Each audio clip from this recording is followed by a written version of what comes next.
Hello students, आज हम लोग बात करने वाले हैं एक्सेलरेशन ड्यू टू ग्रेविटी के बारे में। एक्सेलरेशन ड्यू टू ग्रेविटी, इसको हम लोग ग्रेविटेशनल एक्सेलरेशन भी बोल सकते हैं। हम लोग को पता है कि जहाँ पे फोर्स है उसके रिलेटेड एक एक्सेलरेशन भी होगा, क्योंकि F = ma। फोर्स लगने से एक्सेलरेशन प्रोड्यूस होता है। तो ग्रेविटेशनल फोर्स लगने से जो एक्सेलरेशन प्रोड्यूस होता है उसको हम लोग क्या कहते हैं? Acceleration due to gravity.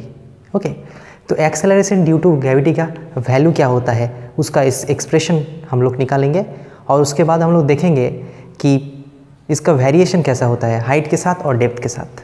So 1 bye 1 हम लोग उसको करेंगे और उसके बाद कुछ न्यूमेरिकल्स भी सॉल्व करेंगे। सो फर्स्ट क्या करते हैं, मान लेते हैं कि एक प्लैनेट है, कोई भी प्लैनेट है, लेकिन हम लोग पहले मान लेते हैं कि अर्थ है हमारे पास। हालांकि जो कॉन्सेप्ट हम लोग डिराइव करेंगे वो कोई भी प्लैनेट के लिए वैलिड है, लेकिन हम लोग पहले अर्थ लेते हैं। ओके, तो अर्थ का रेडियस मान लेते हैं कि r है और इसका मास कितना है? m। Capital M is the mass of the earth and r is the radius of the अर्थ। इसका क्या है? 6 × 10⁻24 kg होता है और इसका रेडियस 6400 किलोमीटर होता है। अब यहाँ पे इसके ऊपर एक कोई पर्सन यहाँ पे है, स्मॉल m मास का एक बॉडी इसके ऊपर रखा है। तो ये अर्थ है, अर्थ इस बॉडी को अपनी ओर खींचेगा। कितना फोर्स से? ग्रेविटेशनल फोर्स से। और उसी फोर्स के वजह से इसके अंदर क्या होगा? एक एक्सेलरेशन क्रिएट होगा। जो होगा एक्सेलरेशन, उसका नाम क्या है? Acceleration due to gravity. Okay, उसका वैल्यू भी हम लोग को मालूम है 9.8 मीटर/सेकंड स्क्वायर। लेकिन वो कहाँ से आया वो हम लोग आज डिराइव करेंगे। तो हम लोग लिख सकते हैं कि force on small m, gravitational force लिख सकते हैं। Gravitational force on small m कौन लगा रहा है? ऑब्वियसली अर्थ लगा रहा है।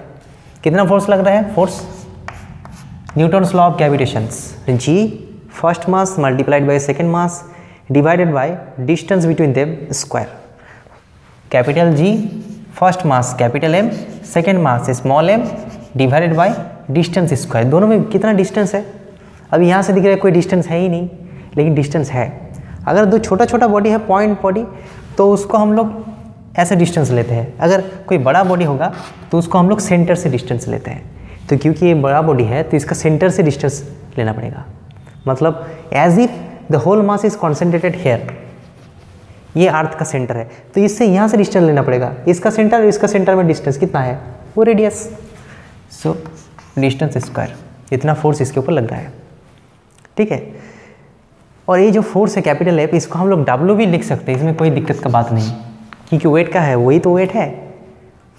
The force by which earth attracts anything, any body towards it is known as weight of the body. Okay, तो इसको जगह हम लोग वेट भी लिख सकते हैं।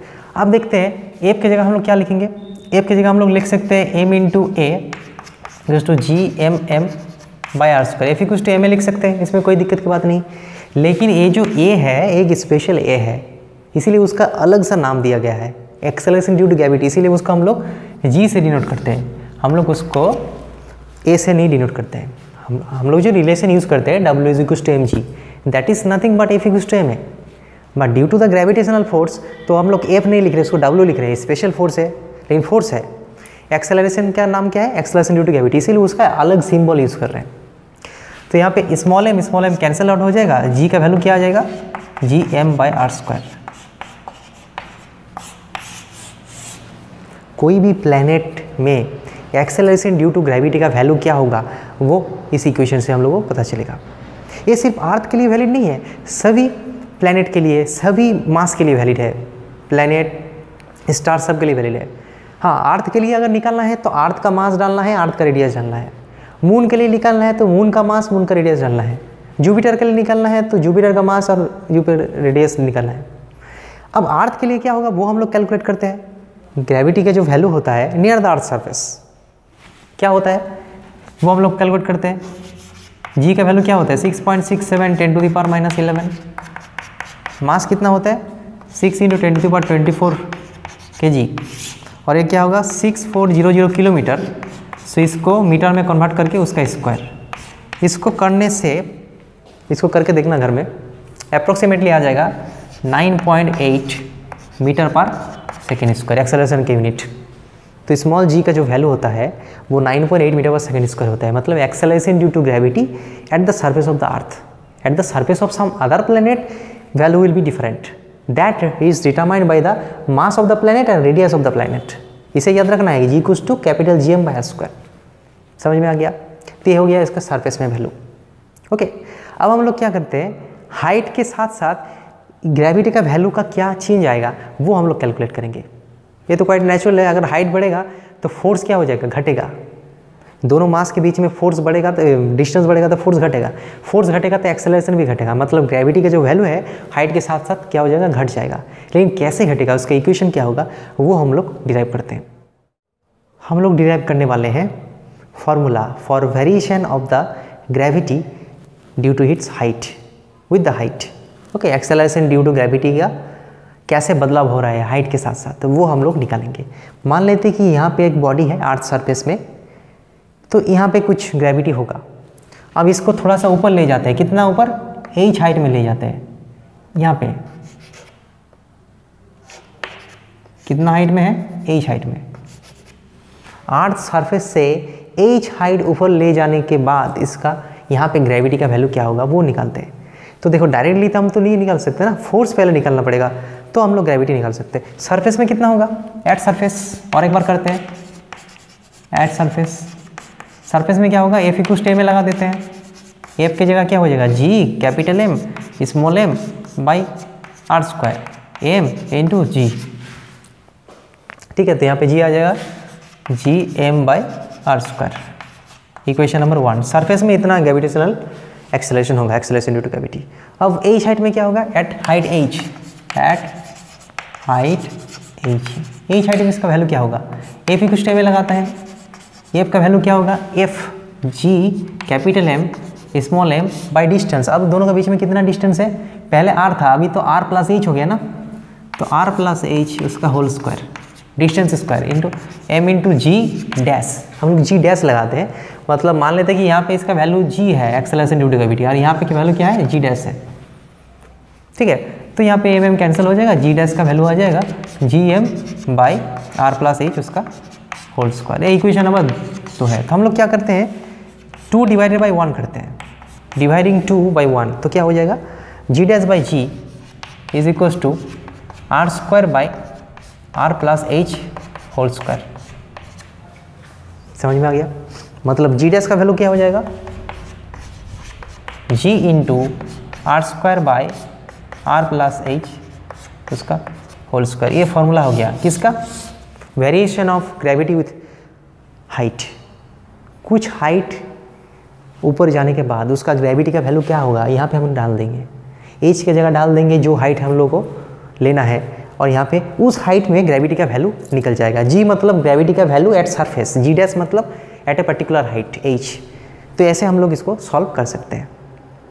ठीक है, अब इसका एक ऑल्टरनेट फार्मूला भी है, ये जो g dash equals to g into r square by r plus h whole square जो फार्मूला है, इसको हम लोग थोड़ा सा अलग तरीके से लिख सकते हैं, ऐसे लिख सकते हैं। अब इसको क्या लिख सकते हैं, देखो 1 प्लस h बाई आर उसका होल स्क्वायर, उसको ऊपर जाएगा तो क्या होगा, 1 plus h by r whole to the power -2। ये क्या है, बाइनोमियल एक्सपेंशन है। h और r इन दोनों के बीच में h अगर बहुत ही छोटा होगा, if h is very less then r, मतलब हम लोग अर्थ का रेडियस कितना है 6400 किलोमीटर, तो हम लोग लगभग 1 किलोमीटर के अंदर ही काम कर रहे हैं, मतलब 500 से 700 मीटर ऊपर पे है। तो उस केस में क्या होगा, h is very less as compare to r, so h by r is very less than 1।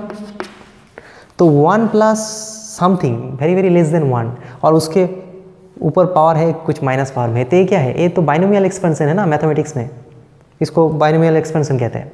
तो इसको अगर करेंगे तो क्या होगा, 1 minus 2h by r, 1 minus nx plus n into n minus 1 by 2 factorial into x square plus n into n minus 1 n minus 2 by 3 factorial into x cube, ऐसा चलता रहेगा। लेकिन हम लोग 2 ही टर्म लेंगे क्योंकि वो h बाई आर टर्म बहुत ही छोटा है।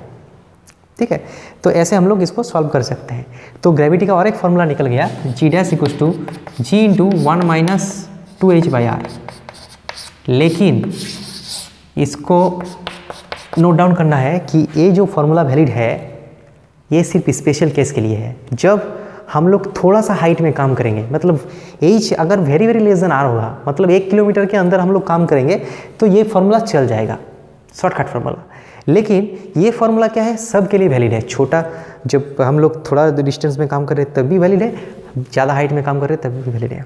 मतलब ये है ओरिजिनल फार्मूला, ठीक है, इसको डिनाई नहीं किया जा सकता। लेकिन ये स्पेशल फार्मूला है, ये ओरिजिनल, इसको लिख लेते हैं ओरिजिनल। और ये स्पेशल केस, सिर्फ एक स्पेशल केस में ही हम लोग इसे सॉल्व कर सकते हैं, लेकिन इसको हम लोग सब केस में सॉल्व कर सकते हैं, इसको याद रखना है। मतलब ये फॉर्मूला हम लोग कहीं से भी नहीं लगा सकते हैं, अगर कहीं पे भी लगाना है तो ये ओरिजिनल फार्मूला है, ठीक है। अब हम लोग क्या करते हैं, जो वेरिएशन ऑफ हाइट है उसके ऊपर एक दो प्रॉब्लम सॉल्व कर लेते हैं। यहाँ पे 2 प्रॉब्लम दिया है, देखने में एक ही जैसा है लेकिन थोड़ा सा अलग है। तो पहले प्रॉब्लम को पढ़ते हैं, उसके बाद सॉल्व करते हैं। Find the height eight which value of gravity is reduced by 75% of its surface value. कितना हाइट जाने से, ऊपर जाने से ग्रेविटेशन एक्सेलरेशन ड्यू टू जो ग्रेविटी है उसका वैल्यू 75% घट जाएगा, ठीक है। तो मान लेते हैं कि सरफेस में कितना है, जी है, मतलब जी डैश जो होगा वो कितना होना चाहिए, जी से 75% घट जाएगा, इसको याद रखना है। 75% घट रहा है मतलब कितना हो रहा है, बाकी बचा 20%, सॉरी हम लोग 75% घट रहा है मतलब कितना बचेगा, 25% ऑफ जी। 75% घट गया तो बचा कितना, 25%। मतलब यहाँ पे हम लोग बोल सकते हैं 25/100 मल्टीप्लाइड बाई जी, मतलब g/4। जी डैश का वैल्यू क्या होगा, g/4 होगा। तो कितना हाइट में होगा वो हम लोग को कैलकुलेट करना है। तो जी डैश की जगह हम लोग क्या डाल सकते हैं, वो फॉर्मूला डाल सकते हैं, g dash equals to g into r square by r plus h उसका whole square, that is equals to g/4। अब यहाँ पे जी कैंसिल हो जाएगा, so r divided by r plus h square root of both side क्या हो जाएगा, 2। यहाँ पे इसको सिंप्लीफाई करेंगे तो क्या निकल जाएगा, एच आ जाएगा आर, मतलब 6400 किलोमीटर, मतलब 6400 किलोमीटर ऊपर जाएंगे तो उसका 75% घट जाएगा, मतलब 25% बचेगा। So this is the answer, h equals to 6400 kilometres. अब दूसरा क्वेश्चन में क्या है, दूसरा क्वेश्चन में है find the height eight which it become 75%। दोनों वर्ड में डिफरेंस है, रिड्यूस्ड बाई 75% मतलब फाइनल वैल्यू हो गया 25% ऑफ जी, एंड बिकम 75% मतलब जी डैश 75% ऑफ जी हो गया है। बिकम और रिड्यूस्ड दोनों में अंतर है, हमारे पास 10 रुपीज़ है, इट बिकम्स 12 मतलब ये 12 हो गया है। हमारे पास 10 रुपीज़ है, इट इज़ रिड्यूस्ड बाई 2 मतलब ये क्या हो गया, 8 हो गया, ठीक है। रिड्यूस्ड बाय मतलब उसको घटाना है तभी जाके फाइनल वैल्यू मिलेगा। तो ये क्या होगा, 75/100 multiplied by g, so 3/4 g. G dash की जगह क्या डालेंगे, g dash multiplied by r square by r plus h उसका होल स्क्वायर, जी कैंसिल हो जाएगा, r divided r plus h that is basically √3/2, so 2r is equals to √3r plus √3h। ये simple calculation है mathematics का। सो h आ जाएगा 2 minus √3 multiplied by r by √3। √3 1.732 है, उसको डालना पड़ेगा, और r की जगह क्या डालेंगे, 6400 किलोमीटर्स। तो यहाँ से हाइट हम लोग इजीली निकाल सकते हैं, कौन सा हाइट में इसका वैल्यू इतना हो जाएगा। तो ऐसे हम लोग इसका वेरिएशन निकाल सकते हैं। लेकिन हम लोग वो वाला शॉर्टकट वाला फॉर्मूला यहाँ पे नहीं यूज़ किए हैं, क्योंकि वो सिर्फ अप्रॉक्सीमेट फॉर्म है।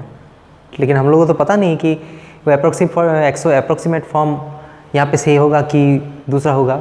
अगर दूसरा चीज़ पूछा जाएगा कि what is the value of the acceleration gravity at height of 400 metre, तो हम लोग देख रहे हैं 400 metre is very very less than 6400 kilometres, so you can use that approximate formula, okay.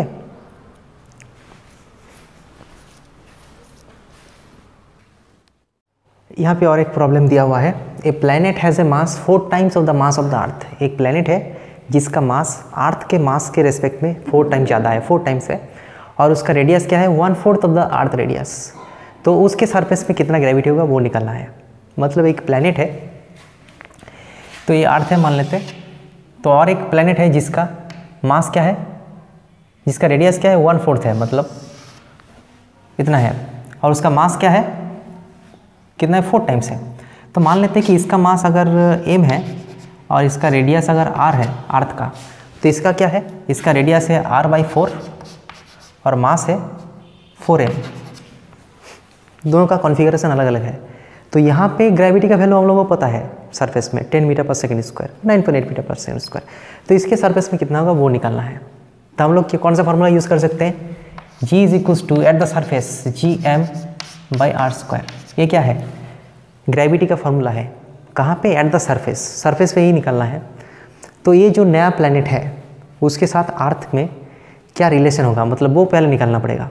तो हम लोग इसको ऐसे लिख सकते हैं कि g ऑफ अर्थ लिखेंगे तो क्या हो जाएगा, capital G mass of earth by radius of earth उसका स्क्वायर, और g ऑफ प्लैनेट को लिखेंगे तो g mass of planet by r planet उसका स्क्वायर।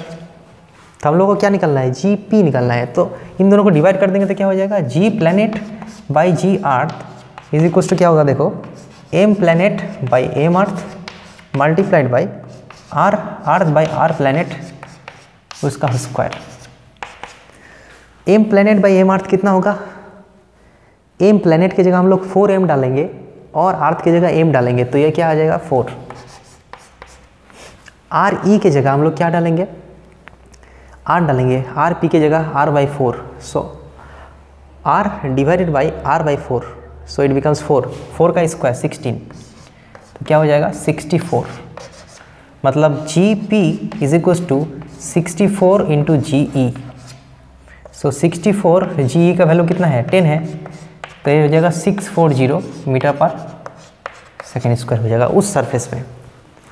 ठीक है, तो ऐसे भी प्रॉब्लम आ सकता है कि कंपैरिजन है, तो उसको हम लोग डायरेक्टली ये फार्मूला लगा सकते हैं, ये सरफेस का फार्मूला G = gm/r²।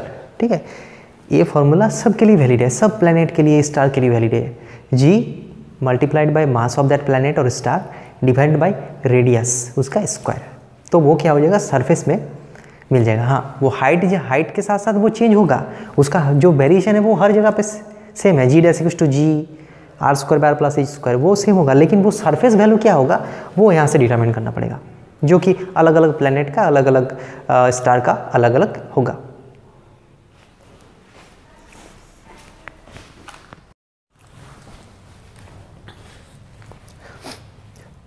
अब नेक्स्ट प्रॉब्लम को हम लोग देख लेते हैं। यहाँ पे एक प्रॉब्लम दिया है कि a planet of radius twice of earth radius, एक प्लैनेट है जिसका रेडियस क्या है अर्थ से दुगना है और उसका जो डेंसिटी है that is 2 times of the earth density. तो उसके सरफेस में कितना एक्सेलरेशन ड्यू टू ग्रेविटी होगा वो निकलना है। अर्थ है और एक प्लैनेट है, ये अर्थ है और एक प्लैनेट है। तो यहाँ पे कुछ कंडीशन दिया हुआ है। एक फर्स्ट कंडीशन है कि जो प्लैनेट है उसका जो रेडियस है वो 2 times of the earth radius है, और दूसरा कंडीशन दिया है उसका जो डेंसिटी है वो 2 times of the earth density है। ये 2 कंडीशन दिया हुआ है। इसके सरफेस में एक्सेलरेशन ड्यू टू ग्रेविटी का वैल्यू क्या होता है 10 मीटर पर सेकेंड स्क्वायर, वो हम लोग को पता है, लेकिन इसमें कितना होगा वो पता करना है। तो हम लोग कौन सा फॉर्मूला यूज़ करेंगे, यहाँ पे जो एक्सेलरेशन ड्यू टू ग्रेविटी का चेंज वेरिएशन हम लोग देख रहे हैं विथ रिस्पेक्ट टू डेंसिटी, यहाँ पे डेंसिटी का बात हो रहा है, लेकिन हम लोगों के पास जो फॉर्मूला था small g is equal to g∆M/r², यहाँ पे डेंसिटी का कोई बात नहीं था। तो इस प्रॉब्लम को सॉल्व करने के लिए उस इक्वेशन में डेंसिटी डालना पड़ेगा, मतलब हम लोगों को जो g है उसका वैल्यू को as a function of density express करना पड़ेगा।